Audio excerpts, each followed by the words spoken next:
Qué bueno que continúan con nosotros. Estamos aquí la mañana con Dari y qué honor recibir aquí en el día de hoy a un experto en materia de compras y contrataciones, experto en la ley 340-06, que tantas discusiones ha generado en los últimos días en República Dominicana. Con nosotros el abogado Francisco Álvarez Martínez. Bienvenido, Francisco, a la mañana con Dari. Gracias por la invitación. Francisco, primera pregunta. Ay, mi madre, espérate. Ay, Dios. Déjame ser, Dari, por favor, déjame ser. Cuidado. ¿Hasta dónde llega la responsabilidad Dios de la mío. Dirección General de Compras y Contrataciones Ay, Jesús. cuando hay fallas, cuando hay documentos falsos en una licitación Ay, o Jesús. en una adjudicación? Bueno, lo que pasa es que la institución, o sea, vamos a entender, la Dirección de Compra tiene una estructura de supervisión en primer lugar y segundo, vamos a decir, de dirimir conflictos o realizar opiniones sobre situaciones de las que se entera o de las que he consultado. Si un oferente produce un documento falso en una licitación, eso no es culpa de la Dirección de Compra. Y también la Dirección de Compra no tiene la capacidad técnica vamos a decir, de judicialmente reconocer que un documento es falso o no. Ellos pueden tener indicios, por ejemplo, si yo tengo una carta que dice que yo soy representante de una empresa, Sí. y luego aparece el representante de la empresa Diciendo o la que no. empresa diciendo que no, la dirección puede decir, bueno, aquí hay una incongruencia y la persona que tú dices te apoderó, dice aquí que no te apoderó. Sí. Y ahí la dirección pudiera decir, parece ser que ese documento es falso. Pero la falsedad, como una figura jurídica que impregna un documento y a la persona que lo usan o que lo produjeron, es algo que se declara en los tribunales. Ahora, la responsabilidad de la Dirección de Compra va a depender del comportamiento del funcionario, no solamente del director, del funcionario de la dirección, que dentro de un proceso, ya sea consultado o que se haya involucrado de manera voluntaria, presente. O sea, si yo demuestro que un comportamiento es ilegal, eso puede hacer que el comportamiento del funcionario y de la institución genere algún tipo de responsabilidad. Pero el hecho de que bajo sus ojos, entre comillas, pase algo que luego sea considerado ilegal dentro de un proceso de licitación, no automáticamente los hace responsables de lo que allí ocurrió, porque materialmente es imposible. Pero y entonces la institución sí lo puede hacer responsable. Si el comportamiento de uno de sus funcionarios Sí. se evalúa y se reconoce como ilegal, eso sí puede hacer o generar una responsabilidad solidaria de la institución. Pero para eso hay que evaluar el comportamiento del que representó a la institución en ese momento. Pero ya en la institución, cuando llegan los oferentes, ¿no se supone que debe hacerse un levantamiento de datos de la empresa que está participando?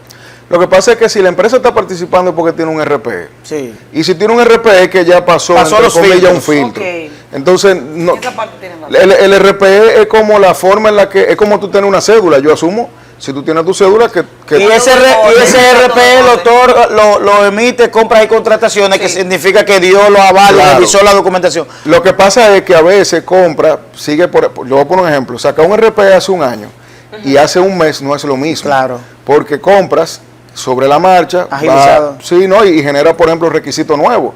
Hace un año y medio no se requería identificar a un beneficiario final, por ejemplo.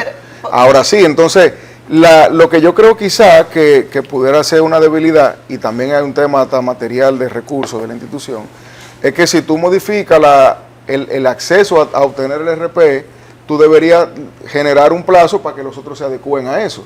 Pero lamentablemente, después que tú tienes tu RPE, se presume Que ya tú agotaste. está bien, claro. Yo tengo una curiosidad. En cuidado. la ley existe algo que regule, por ejemplo, una empresa que creó, se registró hace un mes y que pueda acceder a una licitación. ¿Hay algún marco? O sea, del tiempo de creación de la empresa para acceder a alguna licitación. El pliego de un proceso es lo que te dice todo lo que se necesita. Entonces, en los pliegos es muy normal que se te diga 1 año de experiencia, 5 años de experiencia, 10 años de experiencia, lo que sea. Si tú tienes una empresa que se constituyó hace 3 meses, o un mes. Pero eso pasa mucho. Claro, por eso pero lo estoy preguntando. la constitución de la empresa, que tenga un mes o 6 meses, no quiere decir que sea algo malo, porque hay veces que la empresa se constituyen para un negocio jurídico específico. Claro, Si que mañana hay un llamado a... Si mañana Claro. yo quiero licitar en una institución y yo nunca lo he hecho, o yo licito con otras empresas, y para esa licitación yo quiero crear una empresa, eso no está mal, es un tema de organización patrimonial. Ahora, el hecho de que la empresa tenga un mes de constituida, a veces se vende como que una gran cosa, horrible. Sí. Eso no es algo malo. Lo malo es si se está pidiendo, por ejemplo, experiencia, si la empresa se constituyó al vapor para un negocio jurídico específico para el cual no estaba Capacitado. ya eso sí Pero por eso generaría. es que hay que orientarse, ya dejen de criticar. Y de porque una empresa se satanizar, cree y de satanizar las cosas, Claro. todo debe estar, porque no todo puede ser Mira, si la malo. empresa se constituyó hace un mes y licitó y ganó porque tenía la capacidad técnica y el pliego no tenía algún impedimento, no se debe, vamos a decir, que ver esa constitución como algo ilegal. Ahora, si gana un proceso donde habían otros oferentes que tenían 15 años de experiencia, 20 años de experiencia, ya ahí hay cosas que llaman la alerta de verificar si hubo algún tipo de beneficio. Pero eso hay que comprobarlo, porque si yo me constituí hace un mes, pero yo fui a Japón y traje la tecnología más dura en lo que sea que se esté licitando, aunque fulano de tal tenga 15 años de 30 años, experiencia, pero la ya- tecnología es más vieja y la mía es Claro. mejor y más barata, yo podía ganar. O sea, el hecho de que se haya constituido hace un mes, ahora, obviamente, si dentro de una narrativa de ilegalidad tú le agregas que se constituyó al vapor y ganó, eso pudiera sumar como argumentación a el tema de que hubo un trucamo lo extraño. Pero no por ser constituido un mes antes necesariamente significa que era Y ilegal. sobre todo el pliego es el que marca Francisco, la pauta en esa uno parte. de los elementos que se esgrimen para darle fortaleza a los procesos de compra y la aplicación de la ley 340 es el tema de la transparencia en los procesos. De que todos los procesos que van a una institución deben ir a un portal donde pudiéramos decir que el proceso es interactivo, ¿verdad? Sí. Donde participa los oferentes, la institución y el órgano rector. Se supone que todo el mundo ve lo que está ocurriendo. Sí. Todo el mundo está viendo la película. Se supone, ¿verdad? Sí. Están viendo los oferentes, está viendo la institución, que es la que está generando la documentación, y está el órgano que vela por el cumplimiento de esa ley. ¿Por qué si el proceso es interactivo? ¿Por qué debemos esperar que haya una denuncia para determinar que hay una situación incorrecta en un proceso de compra? Mira, y ya esto es una opinión personal, la mayoría de las resoluciones, de las circulares, de todo lo que emite compra y contrataciones son materialmente imposibles de cumplir. Basta elegir las últimas 10 que han emitido y tú te vas a dar cuenta de que las instituciones materialmente no están capacitadas, ni siquiera técnicamente, para cumplir con ellas, ni ellos tienen la capacidad de hacerlas cumplir. El problema es que ellos lo emiten por un tema institucional, o sea, la institucionalidad se genera reglamentando, Sí. y luego entonces se ¿Pero trata a qué de... tú te refieres específicamente con ese? No, yo le voy a poner un ejemplo. En un mundo ideal, todo lo que ocurre en un proceso de compra se sube al portal. Sí. Hasta un correo, una carta. Todo. Si fulano de tal fue y se regó en el lobby, Sí, subí un actica de eso, todo. Pero cuando tú vas a ver en el portal transaccional los documentos que cargan, tú te encuentras que hay mucho bache, porque ellos suben lo que legalmente tienen que subir. Entonces, la transparencia, yo diría que no es total, porque hay cosas que no se suben, que incluso tú como institución se la llevas y ellos no te la van a subir. Ok. Pero eso es porque, en teoría, tú dirías, oye, pero si subimos todo hasta un WhatsApp, por ejemplo, no va a haber forma Sí. de que eso sea Se va digerible. a atomizar el proceso. Pero entonces vamos a lo mismo. Yo, por ejemplo, ayer estaba revisando un proceso de compra de un cliente y yo digo, pero a mí me hace falta una notificación a la que se hace referencia en otro documento, pero la notificación no está ahí.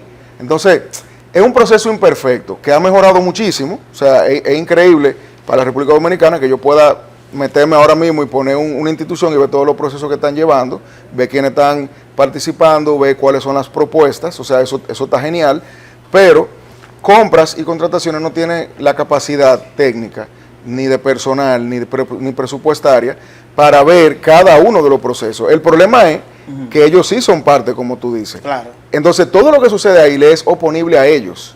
Incluso, yo siempre he dicho que cuando se judicializan los casos, la oponibilidad de eso es la fecha y la hora que dice esa página. Aunque ellos hayan sido notificados, vamos a decir que en la vida real, Sí. por otro acto distinto, por ejemplo, una impugnación. Pero o yo te, algo. yo te hago la pregunta en el orden de un proceso de compras que se cuestiona la institución. Tú mencionaste que si se investiga de que un funcionario de la institución tuvo que ver con el proceso, Sí. pero entonces en compras son infalibles. En compras no hay, es tan hermético que no hay la posibilidad de que también se pueda incorporar personas que manipulen dentro. Bueno, evidentemente donde Es decir, hay... yo me refiero como la responsabilidad. No, donde hay seres humanos, evidentemente No, está yo la me refiero a la- capacidad de... No, y más aquí en República Dominicana. No debe haber responsabilidad compartida frente a una inobservancia en un proceso.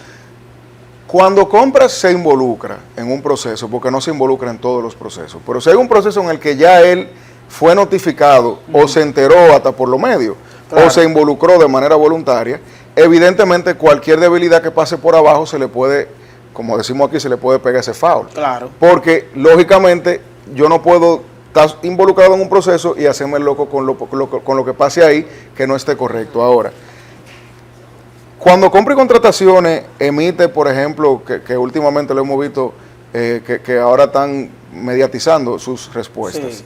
¿Es correcto eso? Yo pienso que no, porque yo no estoy de acuerdo con las posturas públicas que recientemente ha tomado su director, en el sentido de que para mí las instituciones, y más las que tienen ese tipo de La rol, reguladora. mientras más frías se noten y más técnicas se vean, Menos es mejor. emocional. Yo no puedo, no estoy de acuerdo con, por ejemplo, una institución decir en la prensa que no es competente para algo. Yo prefiero que la institución responda por escrito diciendo soy incompetente por A, B y C. Sí. Porque, y es un problema que tenemos aquí desde hace mucho, se confunde mucho la opinión del director Con la opinión de la institución. de la institución. Se entiende que el director cuando habla, habla en base a su rol de director y es la institución que está hablando. Sí. Y Y a lo que está disponiendo la institución. exactamente. Entonces, yo le voy a poner un ejemplo ridículo. Aquí hubo una época, que ya yo creo que se superó, que se estaba legislando por tweets. Habían personas que, en vez de tener un acto administrativo, por ejemplo, el Ministerio de Trabajo, diciendo, se suspenden, se puede o no, porque yo soy de lo que creo que no puede, se suspenden las labores, lo hacía por un tweet. Y tú decías, pero el tweet es ese acto administrativo que me permite a mí luego decirle a mi gente... Justificar que, mira, yo no vine por esto. Entonces, esa capacidad innominada de estar narrando y comentando cosas en los medios sin tener un soporte, vamos a decir, tangible, promovido por la institución, es algo que llama mucho a las áreas grises. Y eso que tú planteas, ¿hasta qué punto puede ser? Es decir, ¿por qué unos sí y otros no? Por ejemplo, tú hablas de la mediatización, incluso al punto de ruedas de prensa de la institución, pero no vemos ruedas de prensa para otros casos. ¿Por qué tú puedes emitir? Para uno sí. y Tú para puedes otro emitir no. una resolución cancelando un proceso, estableciendo que ese proceso se llevó a cabo de manera incorrecta y que el pliego de condiciones fue construido en base para favorecer a una empresa en particular. Pero ese proceso tú solo lo cancelas y no haces ninguna acción. Pero con otros, tú tienes el mismo proceso, con las mismas características, pero a ese tú le das un matiz diferente de exposición, de ruedas de prensa. Sí. Ese elemento discrecional de qué hago por un lado y qué no hago por el otro es lo que se debe evitar. Para mí eso es una mala práctica porque si tú no tienes una estandarización de las respuestas y los procesos, se entiende que ya es algo volitivo, o sea, algo de que te nació. Y cuando tú tienes ese esquema, entonces sale la pregunta lógica, ¿por qué aquí sí y por qué allí no? Yo veo mal, por ejemplo, da una rueda de prensa para hablar de un proceso que todavía ni siquiera se ha terminado de investigar o que está pendiente de alguna decisión. Eso yo lo veo mal porque ya incluso pudiera entenderse que hay algún tipo de parcialización.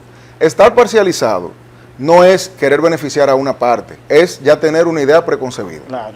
O sea, yo no estoy diciendo que al yo estar parcializado, yo digo fulano es bueno y fulano es malo, no.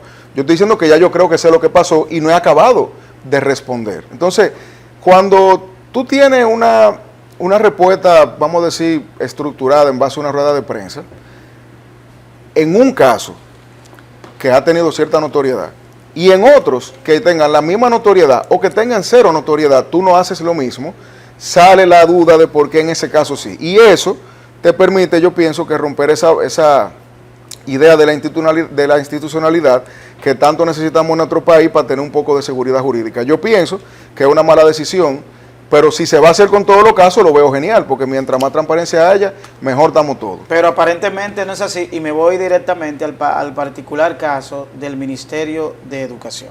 Lo que estuvimos hablando, aunque no mencionamos los nombres, nos referimos al caso del Intran. Sí. Vamos al caso del Ministerio de Educación. Yo tengo aquí la ley 340. El director de compra y contrataciones dijo que compra no participa, no tiene que ver, porque eso se licita en base a un reglamento. A un reglamento. Sí. ¿Quiénes están exentos? ¿Quiénes están exentos de hacer procesos bajo la sombrilla de la ley 340? Mira, la ley 340 es demasiado clara. No es verdad, en mi parecer, obviamente, en el derecho todo depende. Y todo, según o aquí. Pero cuando tú lees la ley 340, tú no vas a encontrar una disposición que diga que ese proceso específico de educación estaba fuera. Porque la ley te dice, fuera de esta ley están lo que yo diga, o lo que la ley diga que están fuera, o lo que nazcan de una ley especial, o sea, de un proceso especial creado para algo muy específico.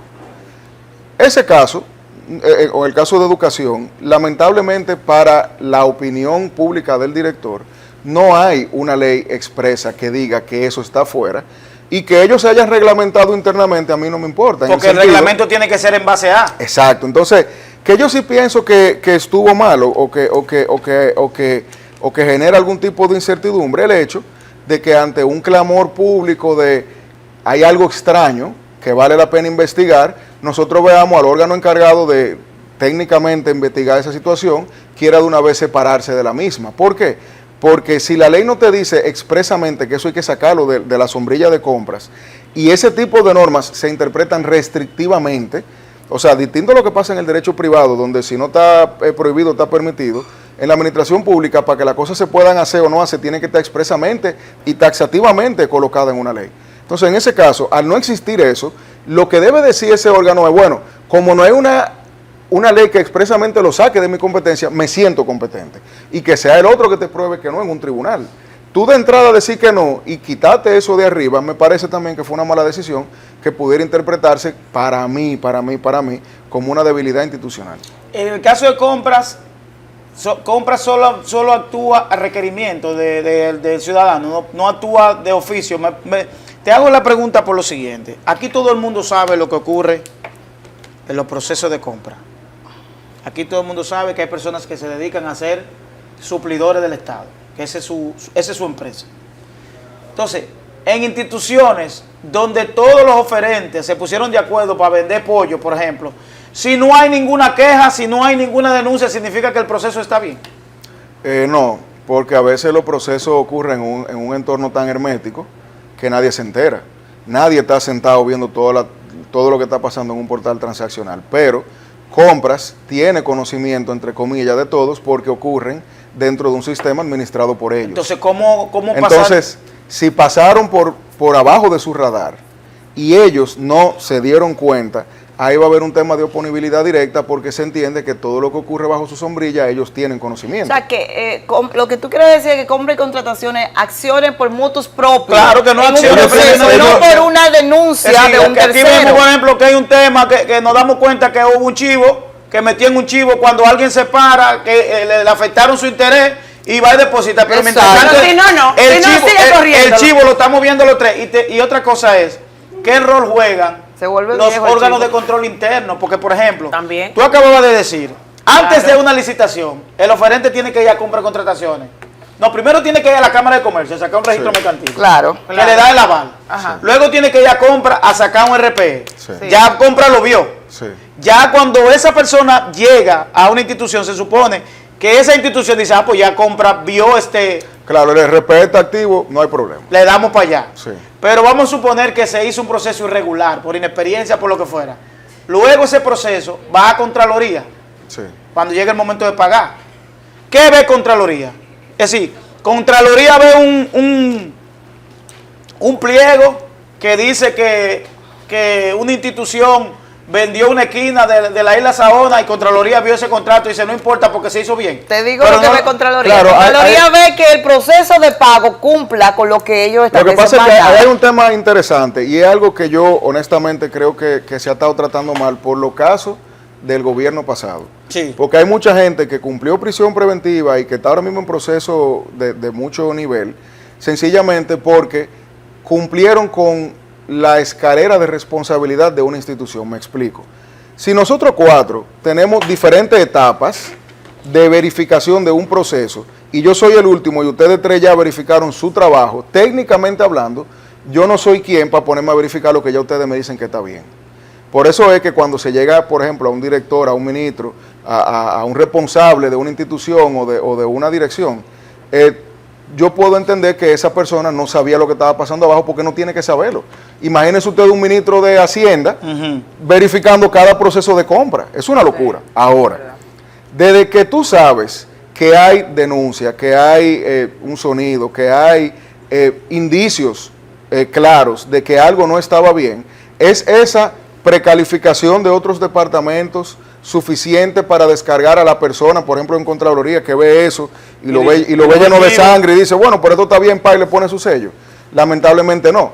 Pero por eso que yo digo que al final hay una responsabilidad del funcionario vinculado a su comportamiento particular que debe ser comprobado, porque la administración pública tiene reglas éticas, no legales, éticas.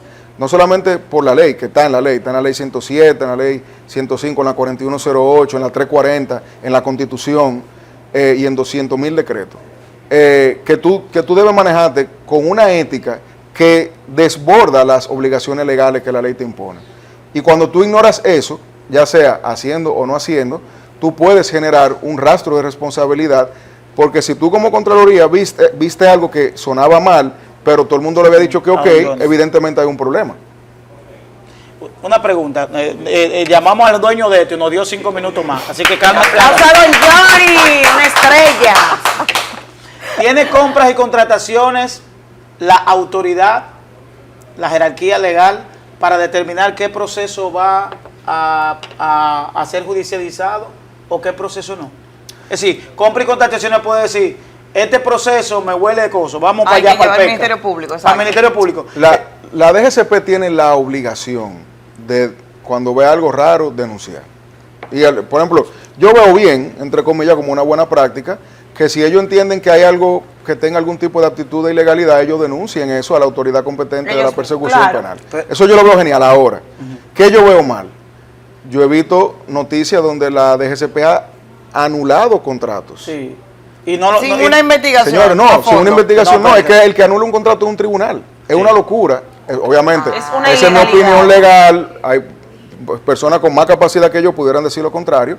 Pero tú entender que lo que está reservado para la etapa jurisdiccional, el tribunal, lo pueda decidir una institución que en este caso, por ejemplo, ni siquiera tiene la capacidad técnica de constatar una ilegalidad, perdón, una falsedad. Sí.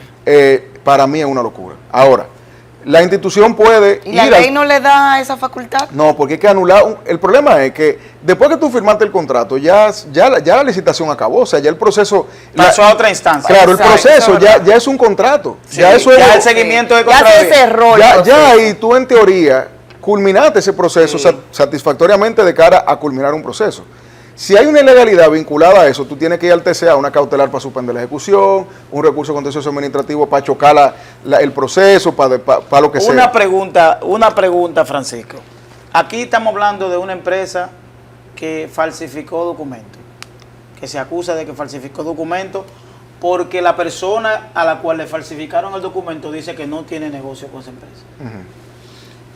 Esa falsificación, ese requerimiento, ¿lo tiene que hacer la empresa que fue afectada o lo puede hacer las instancias públicas? Por ejemplo, si esa empresa mañana, si se da el caso de que lo que hay un conflicto de intereses entre esa empresa, entre esas dos empresas, y para poder detener el proceso yo hago esa denuncia y luego hay una negociación o lo que fuera, ¿qué pasa con el proceso? Bueno, si ante una supuesta falsificación, si el titular del derecho, entre comillas, falsificado, dice, yo no firmé eso, pero está bien, estoy de acuerdo. Evidentemente ya no hay tal falsificación. Porque la falsificación... ¿Y qué pasa con el proceso así? No, si tiramos... el proceso se basa en eso, el proceso va a tener una pata corta porque evidentemente ya el elemento de la falsificación desaparece. Porque yo le voy a poner un ejemplo muy ridículo. Si yo estoy en Estados Unidos y yo necesito que firme un contrato de venta contigo, y yo llamo a mi papá y le digo, papi, fírmalo por mí, como si fuera yo. Sí. Eso técnicamente es una falsificación de firma, Sí, técnicamente. sí. Técnicamente. Pero el derecho de perseguir eso como falso soy yo. Es decir, si tu papá dice, no, él fue que firmó, yo no sé de eso. Y si a mí me llaman y me dicen, mira, ese es tu firme, yo Claro, digo, sí, yo estoy de acuerdo con ese documento. Pero tú le pusiste un rabo menos, no, eso fui yo que firmé. Firmé rápido. Entonces, el elemento de la falsificación desaparece, evidentemente, ante el acuerdo o la confirmación de que el documento o no es falso o contiene la voluntad de la persona que dice o dijo en algún momento que era falso, que ahora la retiraría. ¿Qué tú crees que le falta a la ley 340 o a los procesos de compra para evitar que los procesos lleguen a ese punto? Me explico. Tenemos varios procesos ahora mismo que están en los medios de comunicación, producto de situaciones que se dieron, que nos enteramos por los medios. No nos enteramos, no nos lo dijo compra, ni lo vimos, ni nadie fue a verlo, sino que hubo un periodista que a lo mejor o un oferente se sintió afectado y dijo, "Mira lo que le dieron a este". ¿Cómo nosotros evitar que esas cosas ocurran, que se consumen los hechos, si nosotros tenemos un proceso? La película la estamos viendo la película, estamos viendo el carro que va a chocar, pero nadie se dice, párate que está muy rápido. Sí, la verdad es que las soluciones son tantas y son materialmente incapaces, o sea, es imposible casi cumplir con ellas, pero, por ejemplo, ante cartas de recomendación, de apoyo o de representación, confirmar con esa persona a un número o a un correo. Ante proceso de compra de excepción, que la justificación involucre a la persona que la aprobaron o que la produjeron, como que es difícil porque son tantas las mejoras. Pero que yo hay. lo ¿Tú suficientemente- ¿Has podido ver la oferta de modificación a la ley Sí, que hay? una- No está preveniendo nada de eso. No, y tiene como 3 años dormida ya, o sea, ese Y proyecto... tiene la suficiente fortaleza el hecho de que una persona haga una denuncia para que ya tú la determines como cierta y válida. No, claro que no. Claro que no. Gracias, Francisco. De verdad que tenemos que hacer un Súper programa, interesante un ese programa tema, especial, porque, un oye, programa especial con Francisco Sí. Álvarez Martínez. Para en los procesos. documentarnos, para aprender yo creo un que poco. Mira, es que hay mucho desconocimiento, Sí. tanto en la función pública como en la misma población, de cuál es el procedimiento correcto Y de los compra y mismos contratación, comunicadores qué también. realmente sí está prohibido y qué no, Exacto. o qué es ilegal y qué no. muy interesante Así es. este tema. Gracias, Francisco. Nos vemos mañana. Gracias por la audiencia. Bye bye. Dios mío.